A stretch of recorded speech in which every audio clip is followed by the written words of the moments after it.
Gruodžio 10 dieną, šeštadienį, Lietuvos profesinės sąjungos Vilniuje surengė eitynes Centrinės sostinės gatve ir tūkstantinį mitingą prie vyriausybės, kuriame protestavo prieš vyriausybės vykdomą politiką.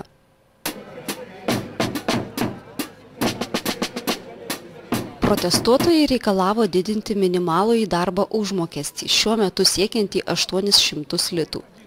Mitinge dalyvavo iki 4000 žmonių. Aktyviausiai protesto akcijoje dalyvavo profesinės sąjungos Solidarumas atstovai.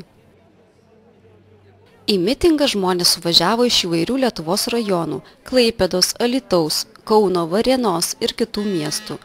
Taip pat dalyvavo ir nemažas būrys druskininkiečių.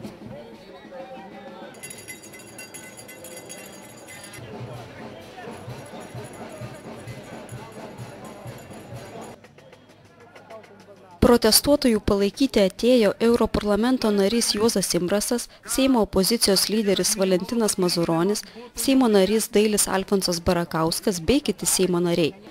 Palaikyti protestuotojų atvyko ir profesinių sąjungų atstovai iš Latvijos.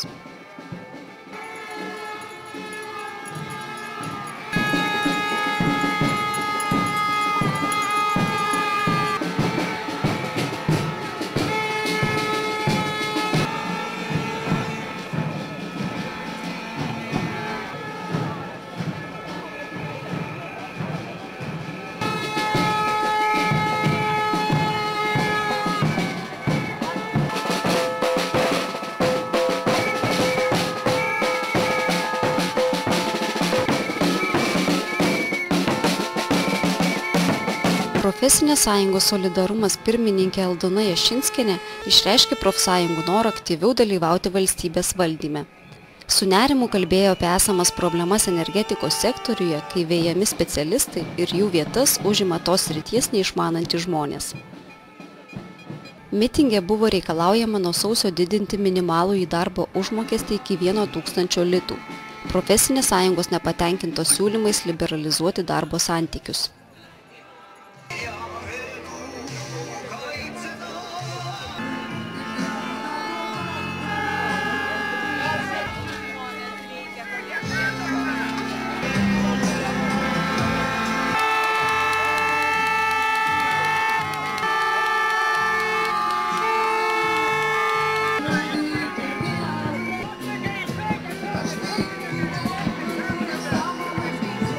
Taip pat reikalaujama įvesti progresinių mokesčių sistemą, mažinti komunalinių paslaugų ir būtiniausių maisto produktų kainas. Iš viso profsąjungų sąraše 13 reikalavimų. Šiandien susirinkome čia pareikšti, kad esame neabejingi tokiai vyriausybės ir Seimo politikai, kuri daugiausia nori įsukti padėtį ant mūsų paprastų darbo žmonių. Esame įsitikinę, kad reikia esminių, o ne biurokratinių parodomųjų gerovės kūrimo vizijų, todėl reikalaujame didinti minimalųjį darbo užmokestį iki 1000 litų nuo sekančių metų sausio 1 dienos. Didinti biudžetinio sektoriaus darbuotojų bazinę mėnesio algą ir valstybės tarnautojų pareiginės algos bazinį dydį. Didinti užimtumą skatinant naujų darbo vietų kūrimą. Mažinti darbo jėgos apmokestinimą. Atstatyti valstybinės pensijas pareigūnams, kariams bei kompensacinės išlaidas teatrų ir koncertinių įstaigų darbuotojams. Grąžinti vaiko pinigus mažas pajamas gaunančiom šeimoms. Įvesti socialinę atskirtį mažinančią progresinių mokesčių sistemą. Mažinti komunalinių paslaugų, šilumos ir elektros ir būtiniausių maisto produktų kainas. Darbo santykius reglamentuojančius teisės aktus keisti tik sutarus profesinių sąjungų ir darbdavių organizacijoms. Aš manau, kad ši diena bus mums ateityje pažymėta kaip šventė. Ir žinot kodėl? Todėl, kad mes pabudome. Todėl, kad mes šiandien tikrai jau galime pareikšti savo valią. Mūsų yra daug ir niekada niekas nebeišdrys pasakyti, kad atėjo saujelė nepatenkintų. Mes šiandien susirinkom tam, kad pasakytume, kad mes toliau šitaip gyventi nebenorime ir nebegalime. Jeigu mūsų minimali alga yra žemesnė negu skurdo riba, tai jau gėda tokiai vyriausybei.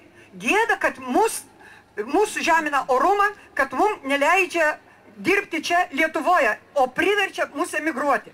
Ką tai reiškia? Lietuva patiria išlaidas išmokslindama, išaugindama savo piliečius ir po to atiduoda kitoms šalim, kad jie galėtų savo gerovę kurti. Mes nenorime būti vergais svetimose šalyse. Mes norime dirbti ir gyventi čia, Lietuvoje. Noriu priminti, ką dabartinė mūsų valdžia, norėdama gauti piliečių pasitikėjimą, o dalies piliečių pasitikėjimą gavo, jie šiandien sėdi valdžios kėdėse, ką jie žadėjo. Rašalas nespėjo išdžiūti, o jie padarė, to pasakysiu kaip. Štai ką rašė krikščionys demokratai savo programą įdami Seimo rinkimus. Esame už tai, kad pensijos didėtų priklausomai nuo to ir nuo to. Padarė? Išvada. Melagiai. Antrą punktą. Lietuvoje didinti pensinį amžių iki 65 metų ribos dar nematyti galimybių, nes pensijas kėdint pamatė ir pradėjo daryti jau kelią amžių. Išvada. Melagiai. Toliau. Užtikrinsime harmoningus santykius tarp valdžios ir visuomenės. Įvykdė?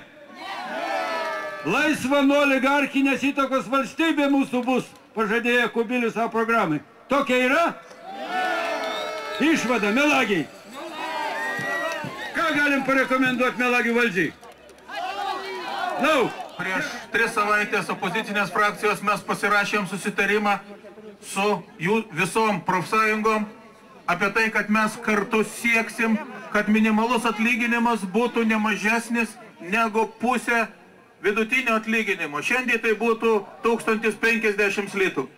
Ir mes to tikrai sieksim. Iš tiesų, aš pasakysiu, mylėjai, jum atvirai. Aš opozicijos atstovas, bet man, kaip Seimo nariui, šiandien stovėti prieš jūs yra gėda. Yra gėda todėl, kad šitoj tribūnoj nestovi ir pabijojo pas jūs ateiti premjeras Andrius Kubilius, ministrai, kurie privalėjo ateiti į šitą tribūną ir pasakyti jum, atsiprašom jūsų už tai viso Seimo vardu, vyriausybės vardu, už tai, kad jie vykdo politiką skurdinančią žmonės, už tai, kad jie vykdo politiką visiškai nenaudingą mum visiems. Taip, aš opozicijos narys, bet aš atsiprašau viso Seimo vardu jūsų už tai, kas ten šiandien vyksta. Kad aš radau tik tai vieną dalyką, ką jie padarė teigiamą. Tai suteikia teisę, kabutėse, mūsų žmonėm oriai gyventi užsienyje. Jie privertė juos išvykti, gauti tenai didesnį darbo užmokestį ir tenai gyventi oriai. Ir žinot, buvo noras pasakyti, atsisukti tą pastatą ir pasakyti, lauk iš to pastato. Kadangi mūsų vyriausybė pagal Luko Evangeliją, mes jiem kalbėjome, jie negirdėjo, mes jiem rodėme, bet jie nesuprato, nes jų širdys nutuko. Taip ir pasakyta šio, nutuko. Jie visi nesupranta šito. Ir kas baisiausia, kad jau nesupras. Man kaip žmogui trūksta, aš matau, dialogų iš vyriausybės pusės, kada nevyksta pokalbis iš viso apie žmonės, bet Lietuvoje vyksta pokalbiai apie skaičius. Jeigu jūs pastebėsit, kiek vyko susitikimų, visada būdavo kalbama apie tam tikrus deficitus arba apie kitus dalykus. Ir aš noriu pabrėžti tai, kad šiandien, dėl ko jūs susirinkot, aš manau, toks streikas turėtų vis dėlto priversti vyriausybę ir politikus.